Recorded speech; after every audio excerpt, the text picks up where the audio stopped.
So now in this example, for each quadratic function below, find the coordinates of the vertex, determine if the vertex is a maximum or minimum, and write the equation for the axis of symmetry.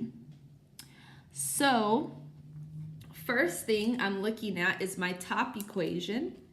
A is 1, which is greater than 0. So that means my parabola is going to open up, which means that my vertex is going to be a minimum. B is -4 and C is 1. So my axis of symmetry is always going to be x equals -b over 2a, -4 over 2 times 1, which is 2. So my axis of symmetry is x equals 2.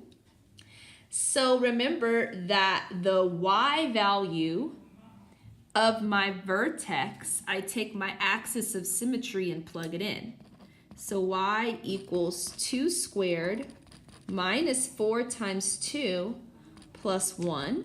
So y equals 4 minus 8 plus 1. Y equals -3.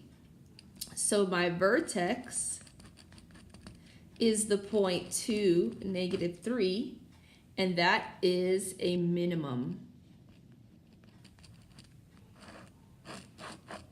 So my axis of symmetry is the x value of my vertex. I take that x value and plug it into my function to get my y value. And since my a value was greater than 0, my parabola opens up, so my vertex is a minimum. So let's continue on with the next example here. Here, a is -2, which is less than 0. So that means your parabola opens down, which makes your vertex a max. B is -8 and C is -3. So first I need to find my axis of symmetry, and that's x equals -b over 2a, -8 over 2 times -2, which is 8 over -4, which is -2. So my axis of symmetry is x equals -2. So now in order to find the y value of my vertex, I plug this x value into my function. -2 times -2 squared minus 8 times -2 minus 3. So that's y equals -2 times 4 plus 16 minus 3. So that is -8 plus 16 minus 3. So that's 8 minus 3, which is 5.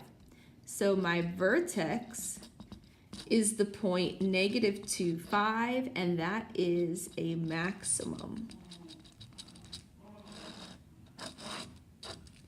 So we find our axis of symmetry, -b over 2a. That x value is the x value of your vertex. Plug it in to get your y.